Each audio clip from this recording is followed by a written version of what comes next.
तर कस काय पब्लिक निवांत आहे ना व? निवांतच असायला लागतंय, ती पण आपल्या भैयासारखं. मागल्या पार्टामध्ये कसा शूटरला आपण पळवला, जर मागला पार्ट बघितला नसेल तर ती घटना बघू शकता. कवटे मंकाळमध्ये आलतो आम्ही व्हॉलीबॉलच्या मॅचेसला. मॅच पण आमची झाली, खरं जल्लोष पण तेवढाच झाला. या आजच्या दिवसात आम्ही एन्जॉय एवढा केला, त्यामध्ये पोरं पण खुश झालीत आणि सर पण खुश झाली. या बारक्या पोरामुळे मला जरा जुनी आठवण आठवली. हाव मारायचा पंप घेऊन कोणी कोणी अशा करामत्या केल्यात कमेंट मध्ये नक्कीच सांगा. ही अशी करामत करून झाल्यानंतर 2 केळ खाव्या आणि जरा पोटाला आधार देऊया म्हणलं. त्यामुळे उचलली 2 आणि बघता बघता खाऊन टाकली. इकडे बघायला गेलो तोपर्यंत 17 ची कार्यकर्ता मैदानात हजर झालती. टॉस झाला आणि लगच्या लगेच मॅच पण चालू झाली आणि बघता बघता 2 सेट झाले आणि मॅच विनर आम्हीच झालो. 17 ची मॅच झाल्या लगेच 19 वाल्यांची होती. मग ती पण पोरं लगेच फुल तयारीनं आत उतरलीत.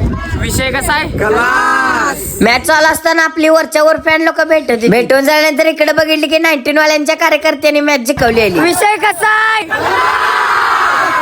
हेच दंगा चालू असताना इकडे मला भांडणं बघायला भेटली. पुढलं दृश्य बघून झाल्यानंतर मला माझा 10वीचा दिवस आठवले. हेच कॉलेजचा युनिफॉर्म असल्या सगळ्या करामत्या.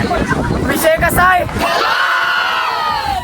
असला सगळा दंगा करून सगळी शाळा गाजवली आणि आमच्या मार्गाला निघाल. ट्रॅव्हल्स मधनं जात असताना कुणालाच खाली बसवलं नाही. अगदी आपल्या सुतार सरांना सुद्धा उठवून हात वर करायला लावलं. आम्ही वरडल्यावर